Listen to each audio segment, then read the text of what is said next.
श्री रामचरितमानस के बालकांड में छंद में गोस्वामी जी लिखते हैं कि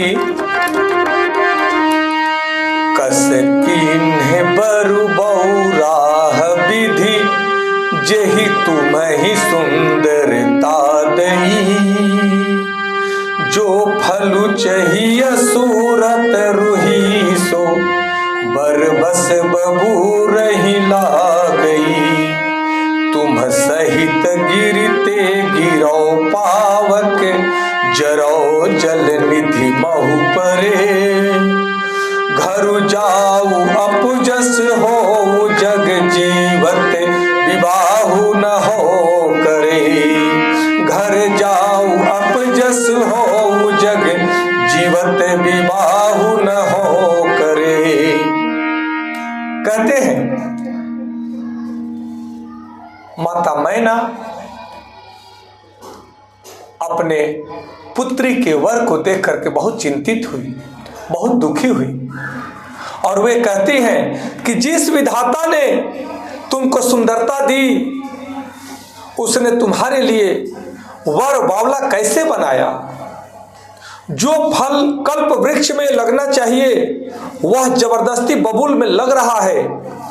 मैं तुम्हें लेकर के पहाड़ से गिर पड़ूंगी, आग में जल जाऊंगी या समुद्र में कूद पड़ूंगी, चाहे घर उजड़ जाए और संसार भर में अपकीर्ति फैल जाए, परंतु जीते जी मैं इस बावले वर से तुम्हारा विवाह न करूंगी। यह एक माता का हृदय का वेदना है जो अपने कलेजे के टुकड़ा को पोष पाल करके अपने साथ रखते हुए संस्कार से संस्कारित करती है और उस बेटी को सजा करके संवार करके संस्कार से संस्कारित करके विनम्रता भाव भर के अनेकों कलाओं से युक्त सुसज्जित करके जो माँ अपने बेटी को कलेजे से लगा करके रखती है और उसका सपना होता है कि मेरी बेटी का सुंदर वर मिले, योग्य वर मिले जो मेरी बेटी का ध्यान रखे, मेरी बेटी जहां भी जाए वहां सुख में रहे, खुशहाल रहे, परंतु दुख न हो मेरी बेटी का, ये हमेशा माँ चिंता करती है। आज माता मैना का यही वेदना है, दुख है, चिंता है। वो कह रही है इस बावला वर से मैं तुम्हारी विवाह नहीं करूंगी, चाहे मैं पहाड़ से लेकर के तुम्हें कूद मरूंगी, समुद्र में डूब के मर जाऊंगी, आग में जल करके मर जाऊंगी, परंतु मैं तुम्हारा विवाह इस वर से नहीं होने दूंगी।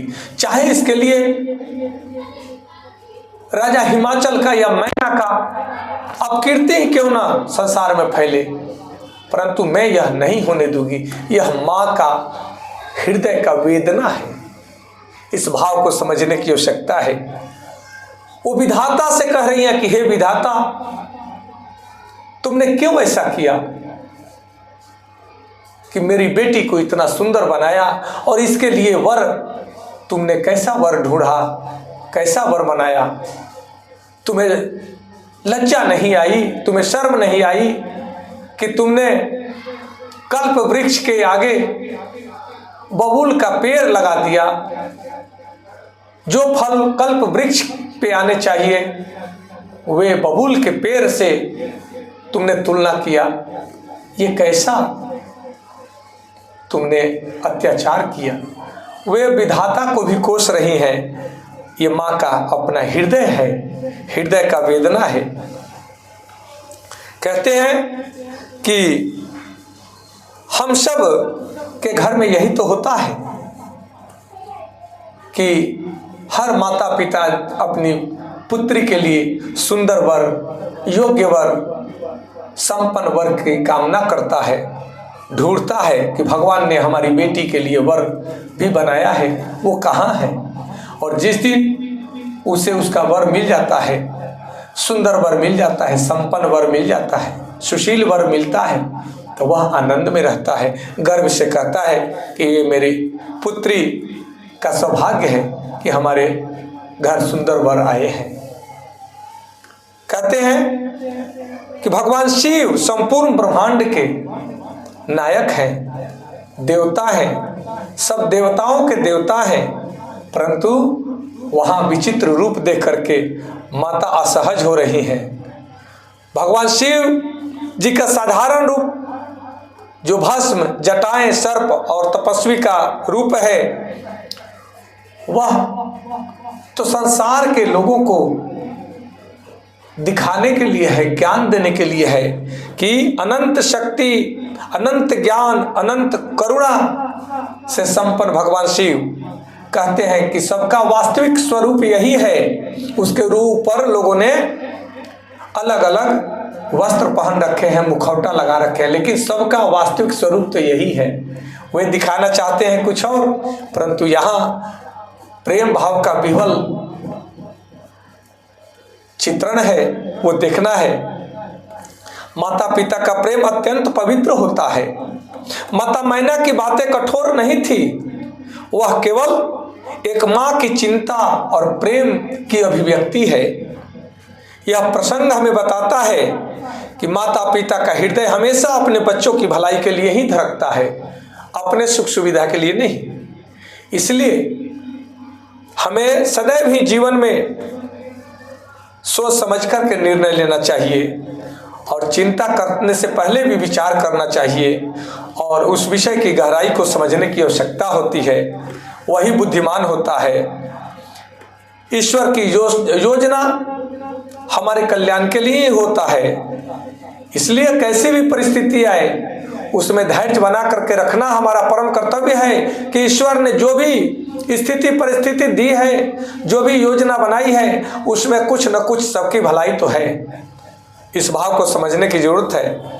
जो हमें कठिन लगता है वही हमें महान बनाता है, इसलिए कठिनाई से परेशान नहीं होना चाहिए। माता पार्वती जी भक्ति के प्रतीक हैं और भगवान शिव परम सत्य के प्रतीक हैं। जब भक्ति परम सत्य से मिलती है तो संसार उसे समझ नहीं पाता, परंतु वही मिलन आत्मा की परम पूर्णता का मिलन होता है। इस भाव को समझना है, तभी हमारा जीवन सार्थक बनेगा। ईश्वर कभी भी गलत निर्णय नहीं लेते। जो हो रहा है वह अच्छा हो रहा है, जो होगा वो भी अच्छा होगा। इस आस्था विश्वास के साथ में हमें सदैव अपने नियत कर्म, सात्विक कर्म करते रहना चाहिए, तभी हमारा और इस सृष्टि का सृजन बेहतर हो पाएगा। आज इतना ही, कल पुनः दोहा चौपाई या छंद के साथ मिलेंगे।